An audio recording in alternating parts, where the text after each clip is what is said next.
We start the day's other headlines in New York. A judge there dismissed terrorism charges against Luigi Mangione in the killing of United Healthcare CEO Brian Thompson. The 27-year-old appeared in a New York court this morning.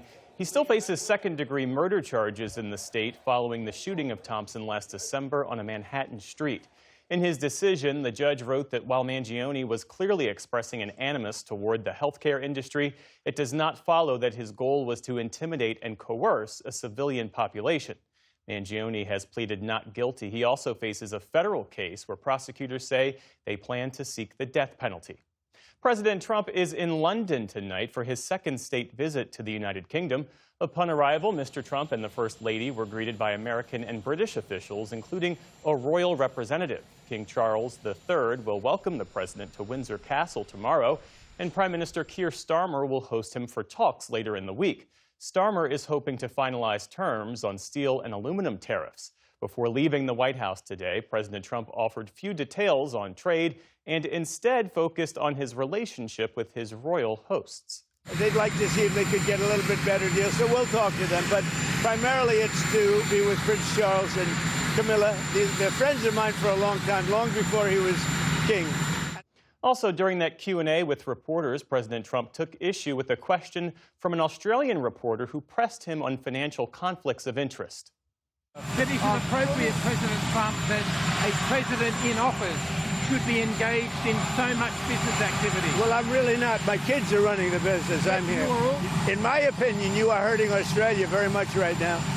And they want to get along with me. You know, your leader is coming over to see me very soon. I'm going to tell him about you. You set a very bad tone. That was just one of several tense exchanges with journalists in recent days as President Trump continues his long-running battle with the media, and as the New York Times is pushing back against a $15 billion defamation lawsuit filed by President Trump. The suit cites a number of articles and a book written by Times journalists, saying they were part of a pattern of intentional and malicious defamation in the lead-up to last year's election. A Times spokesperson said the case lacks any legitimate legal claims and instead is an attempt to stifle and discourage independent reporting.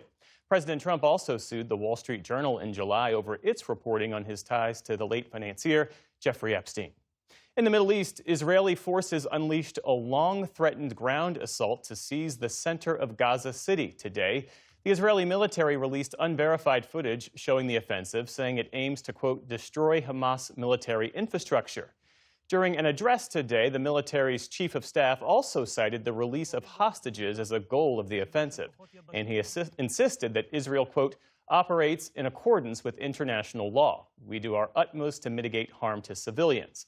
On the ground, residents reported heavy strikes this morning. Hospital officials say at least 69 people were killed, including 22 children. Thousands are attempting to flee the city, but hundreds of thousands more remain behind, wondering where to go. The situation in Gaza, even if you want us to be patient and to endure, there is no water or charity kitchens, no food, and no life. Tell me, how would you want me to be steadfast? Should I die? What do they want from us? We have been dying for 2 years. Leave us alone. Enough. Israel's offensive comes as the UN's Human Rights Council accused Israel of committing genocide in Gaza. In a report today, a team of independent experts commissioned by the council called on the international community to fulfill their legal obligations under international law to end the genocide and punish those responsible for it. Israel rejected the report, calling it distorted and false. Back here at home, President Trump today extended the deadline for shutting down the social media app TikTok for a fourth time. That's after reaching a framework deal with China to keep it operating. Meantime, on Wall Street today, stocks drifted lower ahead of tomorrow's Fed rate decision. The Dow Jones Industrial Average slipped 125 points on the day. The Nasdaq lost around 15 points. The S&P 500 pulled back slightly from recent records. Still to come on the NewsHour. In the wake of Charlie Kirk's killing, we delve into online subcultures the suspect appears to have joined, how the Trump administration is pushing back against wind power, and a look back at the life of legendary actor Robert Redford. This is the PBS NewsHour from the David M. Rubenstein Studio at WETA in Washington, and in the West from the Walter Cronkite School of Journalism at Arizona State University.